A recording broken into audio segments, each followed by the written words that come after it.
Class 11th। Next topic है हमारे पास में क्रॉस प्रोडक्ट ऑफ वेक्टर्स। इसको हम क्रॉस प्रोडक्ट या वेक्टर प्रोडक्ट से भी जानते हैं। देखो क्या होता है, लेट अस अज्यूम मैं यहाँ पे कोई दो वेक्टर्स ले लेता हूँ, दैट इज़ ए वेक्टर और एक किस साइड से बी वेक्टर, जो आपस में टेल से टेन कनेक्टेड है। इनकी दोनों की टेल कनेक्टेड है और ये एंगल ले लिया मैंने थीटा। तो वो किस तरीके से दिया जाएगा, that is A vector cross B vector is equals to, इनका मैग्नीट्यूड जो होगा वो होगा A B sine theta, where A and B denote करते हैं किसके, इन वेक्टर्स के मैग्नीट्यूड को। ये मेरे पास में था। अगर इनकी प्रॉपर्टीज़ की बात करें क्रॉस प्रोडक्ट की, तो देखो द सबसे पहली प्रॉपर्टी क्या प्रॉपर्टी है, the cross product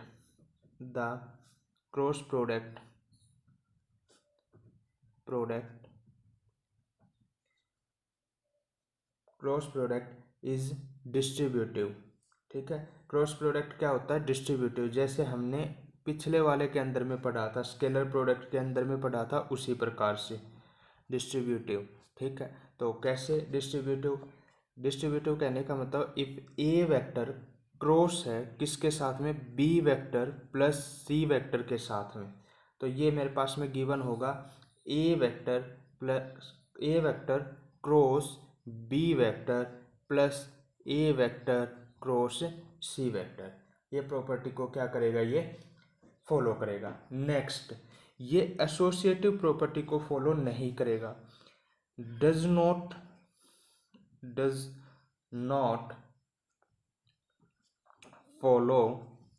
follow associative property.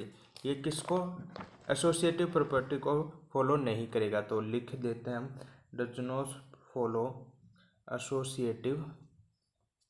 ठीक है, मतलब क्या है इसका कहने का, तो इसका मतलब ये है that is A vector cross, अगर मेरे पास में ब्रैकेट में बी वेक्टर क्रॉस में हो सी वेक्टर, ठीक है, तो ये हो मेरे पास में कभी भी बराबर नहीं होगा, that is A vector cross B vector, पहले से इनका प्रोडक्ट हो चुका हो और बाद में किसका प्रोडक्ट करवाऊँ मैं, सी वेक्टर से, तो ये कभी भी बराबर नहीं होगा।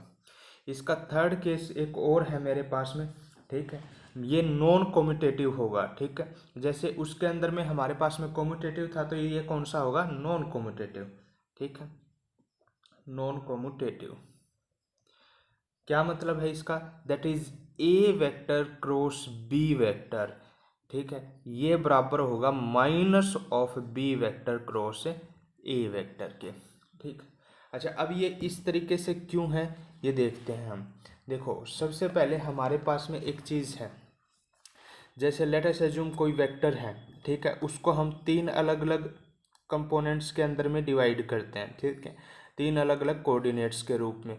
तो देखो किस तरीके से, मान लो ये इस डायरेक्शन के अंदर में एक्स एक्सिस, ये वाई एक्सिस और ये कौन सी है मेरे पास में, जेड एक्सिस। ठीक है, ये किसके अलोंग, आई वेक्टर के अलोंग में डायरेक्शन देगा, ये किसके अलोंग, जे वेक्टर के अलोंग में डायरेक्शन देगा हम, और ये किसके अलोंग, के वेक्टर के अंदर में। लेट अस अज्यूम ये तीनों यूनिट वेक्टर है, मतलब क्या, इनका मैग्नीट्यूड कितना है, 1 है। ठीक है, अब देखो मेरे पास में फॉर्मूला क्या था किसी भी को सोल्व करने के लिए, मेरे पास में फॉर्मूला था that is A vector cross B vector is equal to A B sine theta. ठीक है, तो फर्स्ट सिनारियो, मान लो मेरे पास में अगर कोई मैं एक ऐसा वेक्टर लूँ, ठीक है, लेट अस अज्यूम मैं एक वेक्टर ले रहा हूँ ए वेक्टर, और ये वेक्टर की वैल्यू है मेरे पास में ए एक्स आई कैप प्लस ए वाई जे कैप प्लस ए जेड के कैप, इस तरीके से। और ऐसे ही बी वेक्टर ले रहा हूँ सेम बी एक्स आई कैप प्लस बी वाई जे वेक्टर के रूप में लेंगे, डायरेक्शन को इंडिकेट करेंगे। ठीक है, और प्लस में बी जेड के वेक्टर। ठीक है, अब देखो अगर इनका मुझे क्रॉस प्रोडक्ट निकालना हो, ठीक है, अगर देखो क्रॉस प्रोडक्ट मैं निकालूंगा तो यहाँ पे अगर मेरे पास में ए बी साइन थीटा है, ठीक है, ये इक्वेशन है मेरे पास में, तो अगर थीटा थीटा कितना हुआ मेरे पास में 0 डिग्री, मतलब एक के ऊपर, जैसे इसी के ऊपर में मुझे आई से आई पे ही निकालना पड़ेगा, तो एंगल क्या है मेरे पास में 0 डिग्री है। ठीक है, ये वाली कंडीशन इसके अंदर और इसके अंदर में, तो साइन 0 कितना होता है मेरे पास में 0। दैट इज यहाँ से मैं कह सकता हूँ फर्स्ट कंडीशन में, that is I cross I vector will give the value 0। Same scenario किसके लिए, जे वेक्टर क्रॉस जे वेक्टर के लिए भी। ठीक है, और सेम सिनारियो किसके, के वेक्टर क्रॉस के वेक्टर, सभी वैल्यू क्या देंगे 0 वैल्यू देंगे। ठीक, ये तीनों आपस में क्या वैल्यू देंगे 0, क्योंकि देखो आई वेक्टर आई के लिए इसी के ऊपर एंगल कितना, कुछ नहीं 0, दोनों इसी के ऊपर रहेगी लाइन। जे वेक्टर के लिए जे वेक्टर इसी के ऊपर, के वेक्टर के लिए इसी के ऊपर। अब तीसरी कंडीशन जो डायरेक्शन देती है वो इसकी, देखो मान लो मेरे पास में आई वेक्टर से जे वेक्टर के अलोंग मुझे क्रॉस प्रोडक्ट करवाना हो। ठीक है, तो इसकी जो डायरेक्शन देते हैं वो हमेशा राइट हैंड थंब रूल के अकॉर्डिंग देती है, जैसे इस तरीके से घूमेगा और डायरेक्शन कैसे देगी अपवर्ड की तरफ में। ठीक है, मतलब ये इस तरीके से घूमेगा और डायरेक्शन कैसे अपवर्ड के तरीके से। तो मैं कह सकता हूँ यहाँ पे that is i vector cross J vector. ठीक है, ये क्या देगा मुझे डायरेक्शन किसकी, के वेक्टर की, तो मैं लिख सकता हूँ यहाँ पे दैट इज के वेक्टर।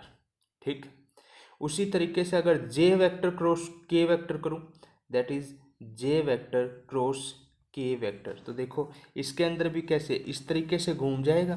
ठीक है, ये ऐसे घूम गया और डायरेक्शन किसकी, आई वेक्टर की, दैट इज आई वेक्टर।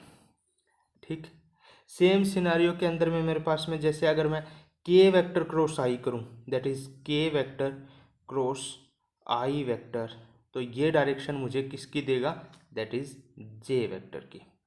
ठीक, लेकिन अगर इसका अपोजिट लेके आऊँ, ठीक है, मतलब जैसे यहाँ से आई वेक्टर क्रॉस जे वेक्टर था, इसको ये इस तरीके से ना ले जाकर इस तरीके से लेके आऊँ। ठीक है, दैट इज मैं क्या लेके आऊँ, उल्टा लेके आऊँ, आई वेक्टर क्रॉस के वेक्टर। ठीक है, जैसे यहाँ पे के वेक्टर क्रॉस आई वेक्टर था तो आ गया था मेरे पास में डायरेक्शन जे वेक्टर की, लेकिन इसका अपोजिट करूँ आई वेक्टर क्रॉस के वेक्टर, तो डायरेक्शन तो आएगी जे की ही, लेकिन आएगा साइन नेगेटिव। दैट इज मेरे पास में वैल्यू क्या आ जाएगी इसकी, that is i vector cross k vector is equals to minus of j vector, where minus sign क्या इंडिकेट करता है, डायरेक्शन इंडिकेट करता है। सभी सिनारियों के अंदर में बस क्या हो जाएगा, साइन चेंज हो जाएंगे। इसी प्रकार के वेक्टर क्रॉस जे वेक्टर किसकी डायरेक्शन देगा, आई वेक्टर की। ठीक है, माइनस की, जैसे दैट इज के वेक्टर क्रॉस जे वेक्टर डायरेक्शन देगा माइनस ऑफ आई वेक्टर की। सेम सिनारियो के अंदर में जे वेक्टर क्रॉस आई वेक्टर डायरेक्शन किसकी देगा, के वेक्टर की माइनस की। तो ये था अपने पास में क्रॉस प्रोडक्ट।